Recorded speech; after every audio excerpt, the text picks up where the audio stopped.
Yo, welcome back to another edition of the Men Who Cry podcast. Make sure you like, subscribe, review, tell a friend to tell a friend to tell a friend. If you don't do these things, I'm going to assume that you do not like watching basketball or sports at any type of day. On today's episode, on another trip, another solo dolo for you guys, just me here telling you guys everything I need to know about what's happening in the world of sports. In my opinion, this guy Just. We're coming to you a little later at night. I'm not gonna lie to you guys. I'm a little tired. That might be age. That might be lack of sleep. It might be all of the above. But we are coming to you while the men's national championship game is playing. So as of right now, we do not know who's the winner. By the time this podcast ends, maybe I will shout out to whoever wins the game or not. But that will still be TBD. Obviously, by the time you guys listen to this, you will guys know who is the men's national championship. What we do know now is the women's national championship. Yes, shout out to the UConn Huskies. Crazy to think that UConn went almost a decade without winning a championship. 9 years, 9 seasons without winning an NCAA championship. That ends now. Paige Bueckers completes her goal. I feel like for every UConn Husky class, I would assume, I'm not going to do the math right now, I would assume that there hasn't been that many classes that haven't won a national championship while being at UConn. The teams are stacked. A lot of times with the best players, you've seen a kind of delineation between that. Back when I was younger and it was Gina Auriemma versus Pat Summitt, those two would go back and forth all the time.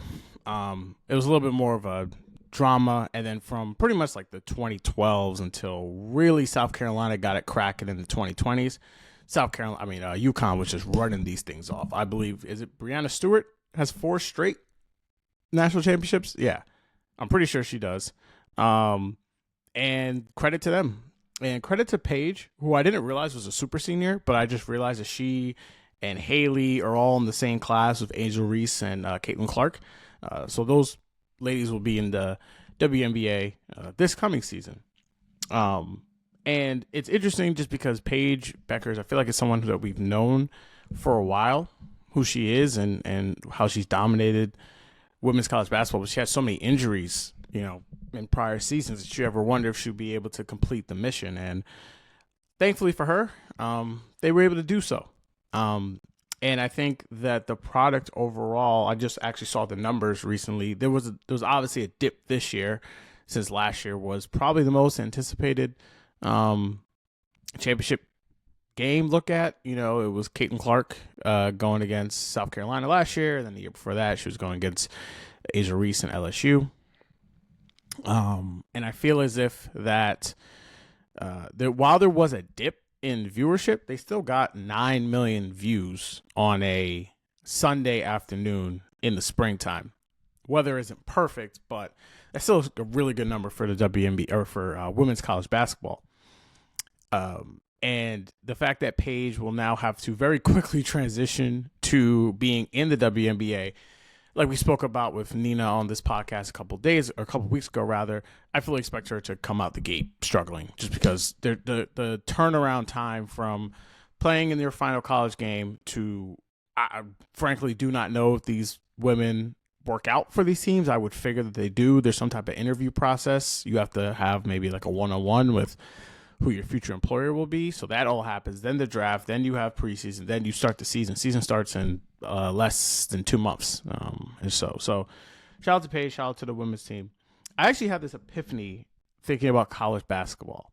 And it was the fact that, and we would talk about the Duke game, that the last couple of games from the Sweet 16, the Elite 8, and the Final Four, and obviously hopefully this national championship game comes down to the wire, the games have been great.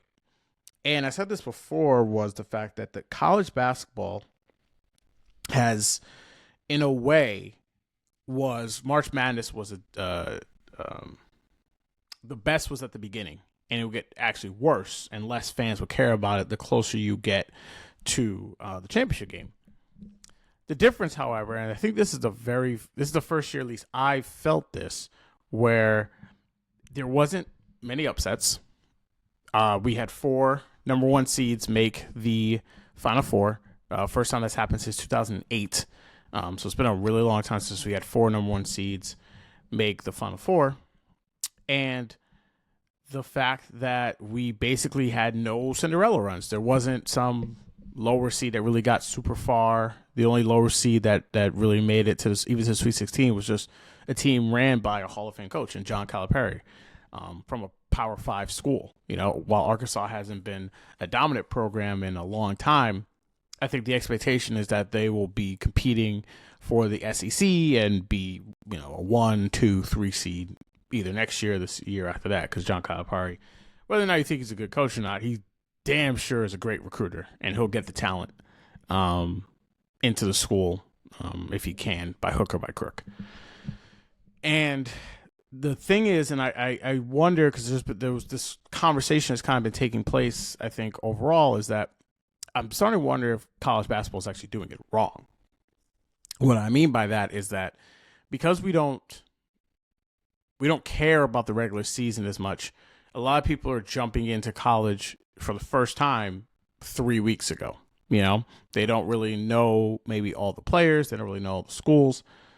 But the way it's built, the program, or the way college basketball essentially has become a phenomenon for most Americans, has been upsets, right? It's been Cinderella runs. And while that is cool, and I think that's interesting, I don't necessarily think that's great for the overall sport, because you're not facing the top of the top talent, right?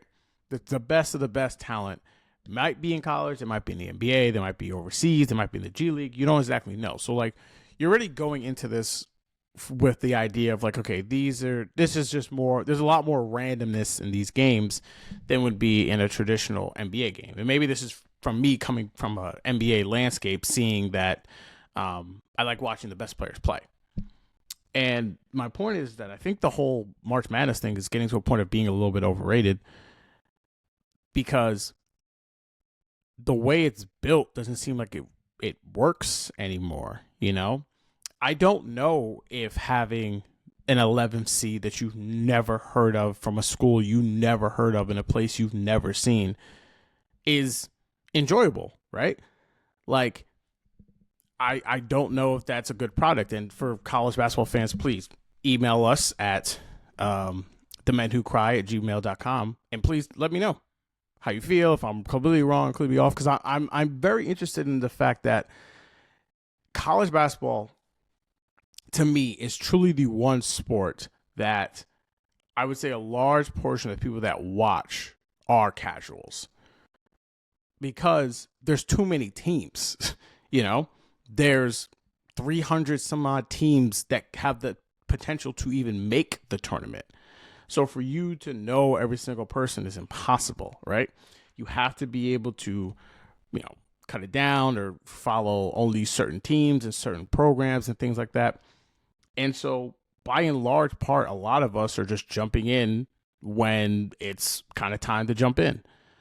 Or you are so singularly focused on your school and your conference that you aren't necessarily caring about what's happening with Clemson or with Syracuse or with Florida Atlantic University, Florida Gulf Coast. All these places don't really mean anything if you are a UNC fan, right? That's why I wonder if going forward, the better thing for the sport is for the cream to rise to the top. Is it for us to have not necessarily the blue bloods be at the top, but just for the 1 and 2 seeds to be in the Elite Eights, you know, versus it being the 5 versus 16. Obviously, that's not possible, but you guys get what I'm saying. It's more or less about name recognition and just, for me personally, the level of quality of play, because I have to believe that a team over the course of a season that's a number 1 seed is better than a team that is the 9th seed or the 12th seed in their region. You just have to think that those teams aren't the same. But in any given game, teams screw up, injuries happen, turnovers happen, one team gets hot from 3, one team can't shoot the lick out the ball at all. Then you have these results. So while I think that a lot of people come away from this tournament feeling that it was boring. I actually think that this could be the best thing for them because you got the best player in the country who got all the way to the Final Four. You got the 4 number 1 seeds, which means they have to be the teams that people talked about the most in the country. And you've had great games.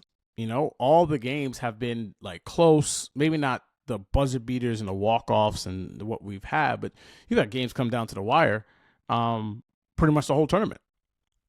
And so I think that while this is different, I think the way that college is moving with NIL, transfer portals, teams are kind of going up. If you kind of even look at it, basically college teams are just using the mid-majors as ways to replenish their the guys that lead their schools.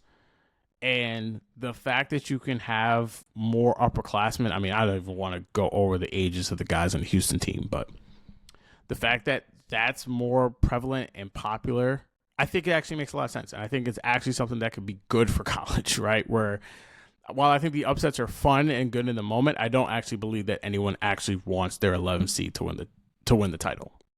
I just don't believe that. Outside the school that's actually that 11th or 12th seed that's going for it, no one actually wants those teams to win or get much further. Maybe win the first round, maybe even get to the Sweet 16. But outside of that, you want them up, and out of here. So you can get like the regular schools or the big time programs to really get all the way up there.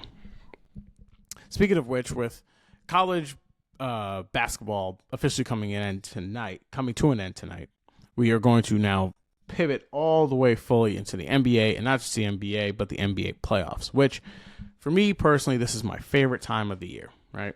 I love the NBA playoffs. I think they set up the next season so much anytime you have whatever happens in the playoffs because it's just so final, and you just need everyone to be locked in and ready to go for it.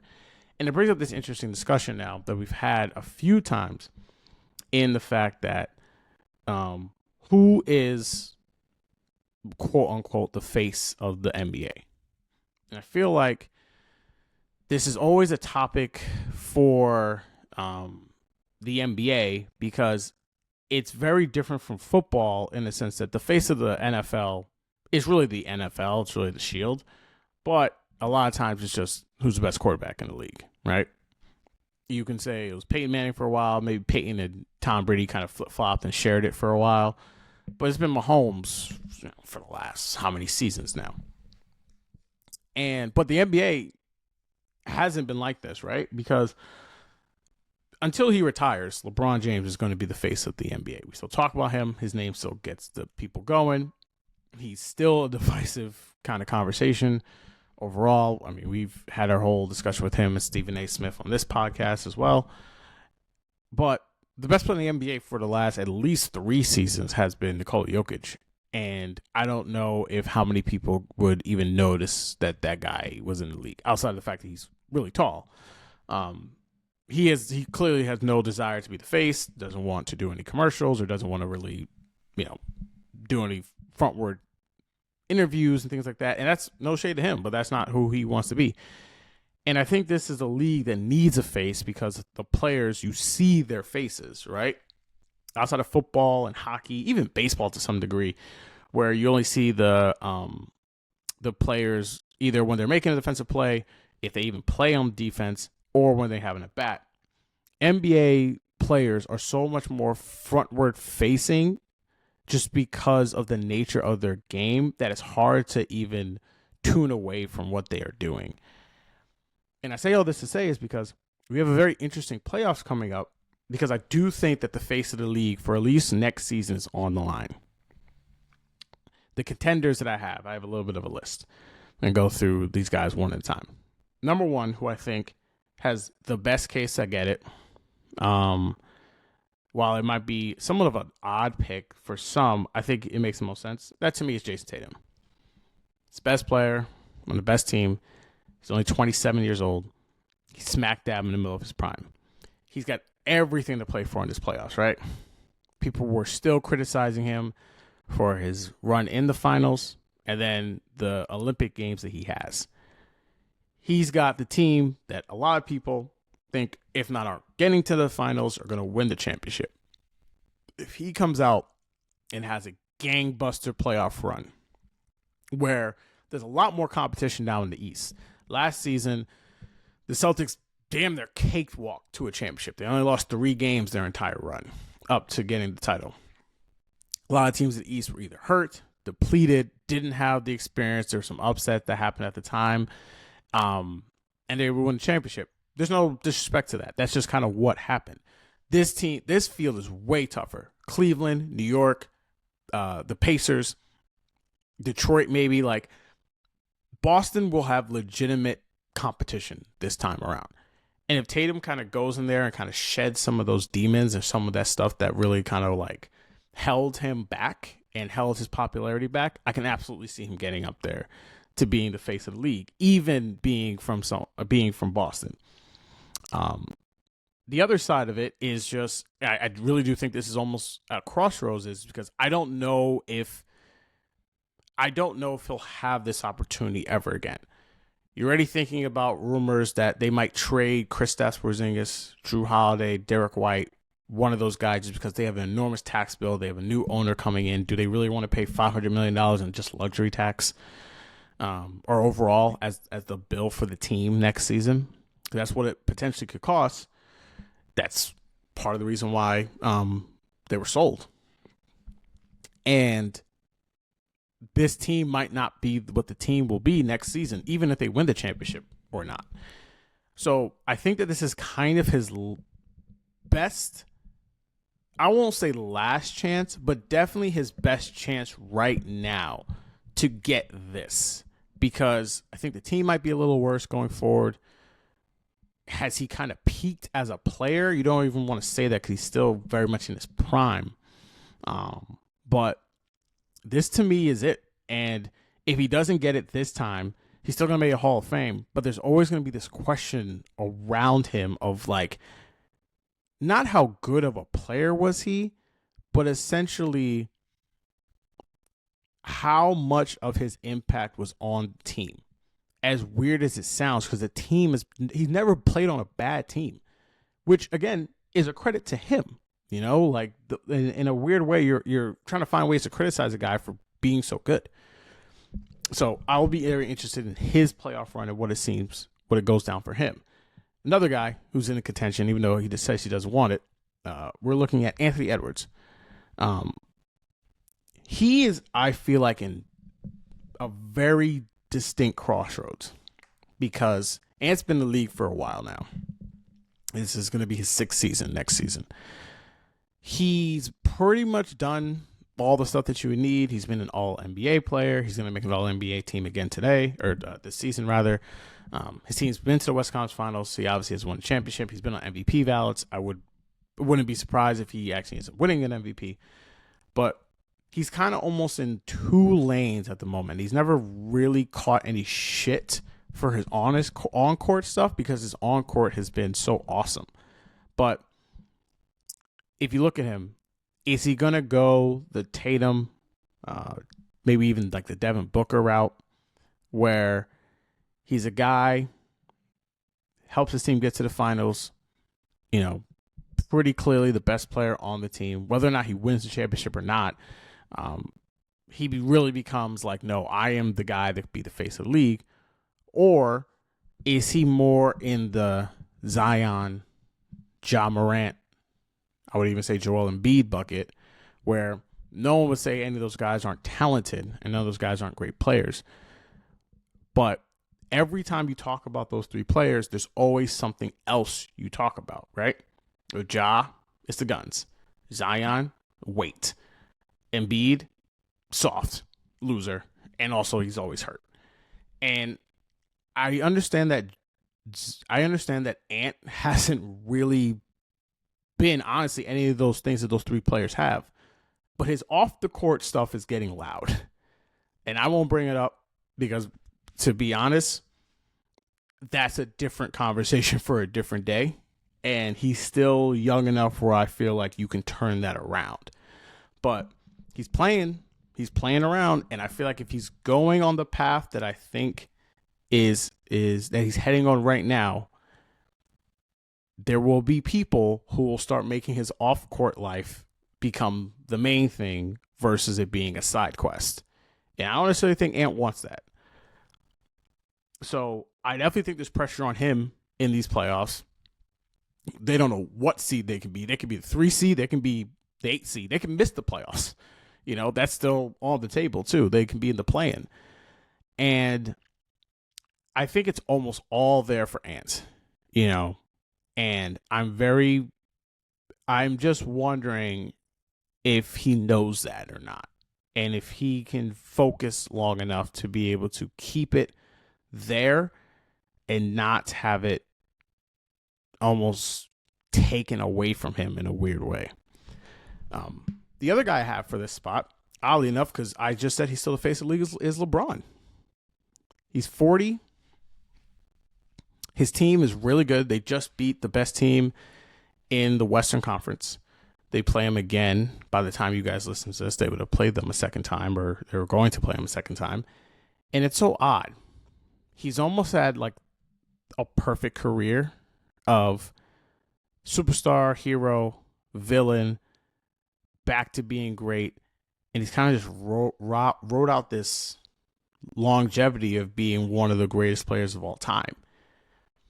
If he gets to the finals or wins a championship again, I mean, it would have been so storybook for him, and realizing that, we've been keep trying to find a replacement for this guy, and yet he's still that dude.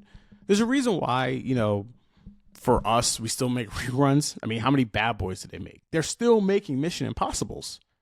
Tom Cruise got to be in like his 60s, and he's still jumping out of planes. Americans love reruns. They love what they love. And they love when it's something nice, comfortable, and they're used to. And LeBron James is nice, comfortable, and they're used to it.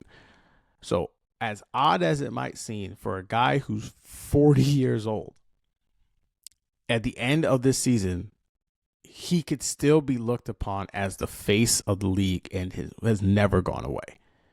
And the fact that it's still kind of on the table for him and that he's in the mix this way as a real-time player, because his team is really, really good. Austin Reeves is really good. I think JJ has maximized him along with Rui Hachimura. The fact that they were able to beat the Thunder, who I'll be the first to tell you, I thought, and it's hard to take away what I just saw the other day, I was very much thinking that the Lakers would get their ass kicked by the Thunder just because I thought Chet and Isaiah Hartenstein would just kill them on the glass. But someone made the point that I was listening to a podcast about, was saying how the Lakers are the biggest small ball team in the history of the league. They only have one center and they don't play him. And they don't get killed in the glass, as I thought, because they have Luka and LeBron. Those guys both give you anywhere between 7 and 10 rebounds a game. And, they move their feet defensively.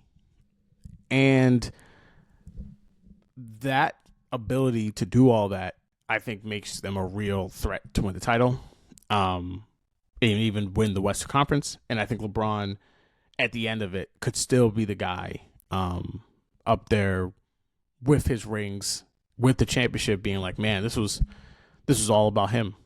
Back at it again. The last guy I have, because I only have one other guy, would be Jalen Brunson for the New York Knicks. I know pretty much everyone has written off the Knicks as a title contender. I cannot tell you whether or not I have or not on this pod, frankly, because some of these podcasts will start running together at some point. But there is a world where the Knicks are in the finals. I've seen enough basketball the last couple of years that once you get into the playoffs, man, almost anything can happen. We've seen the Heat be an 8 seed who get to the finals. We've seen Dallas last year basically only click for like 2-3 weeks and get to the finals. We've seen teams kind of come out of nowhere to at least either get to the finals, maybe get to the conference finals. You think about the Indiana team, Pacers last year, they were able to get to the finals, get to the Eastern Conference Finals rather. And their path will not be easy. They will have to more than likely beat two teams that they haven't at time of this recording that they have not beaten, and potentially a third team that they also have not beaten all year in Oklahoma City Thunder. I still think their team is really good. It's finally healthy. I like that they're almost a different kind of style that they can play in the postseason. And I think if you're a guy that breaks essentially the curse, it has to be up there on the table for you to once again be the face of the league, you know? Just because I think that is going to be something that's going to eminently be popular, eminently be talked about, and they'll be on every single network all year next year. So Brunson was one of the last guys I had. I actually had one more guy, last one. Again, keep going back to the old guys. Steph Curry, having a season that I honestly didn't expect. I think a lot of people thought that this might have been the year that it might have started sunsetting for him. If you looked at how he ended last season, was kind of on a downturn. He might be a first-team All-NBA player from everything that you're hearing from the reports. And they're 21-3 ever since they got Jimmy Butler on the team. You like the way that they move now. Their offense seems to be able to stay steady once Steph gets off the court. And can he do this again, right? Can he basically lead this team to another title? And then you basically start having some real conversations about the era that he was in, right? I don't think anyone would say he was better than LeBron James, but the fact that he would have potentially won 5 championships during LeBron's entire career. LeBron played the entire Steph Curry career. And for him to essentially win 5 rings would be a statement unlike anything else. Coming off the Olympics, having that big game against France, having the big game against Serbia, winning the championship, I think you can just go back and just circle back to what we love. Again, the same things apply for LeBron. What we love, what we know, who we are, especially if it's LeBron and him. He's got to beat LeBron on the way to get to the title. I think it's completely on the table and what actually could be possible. And yeah, that's all I have for you guys today. Those are just some of the guys that we have. We will have a more in-depth NBA playoff discussion later this week. But thank you guys again for listening and checking in. Like I said before, please, please, please, please, please hit us up on themenwhocry@gmail.com for your questions of what's one thing you would change in sports if you could. Just one thing. Make sure you hit us up on that email, and we will have an episode talking just about that to get back to your question. Thank you guys again for listening. This is the Men Who Cry podcast. I'm your guy, Just Richards. You guys have a good rest of your day.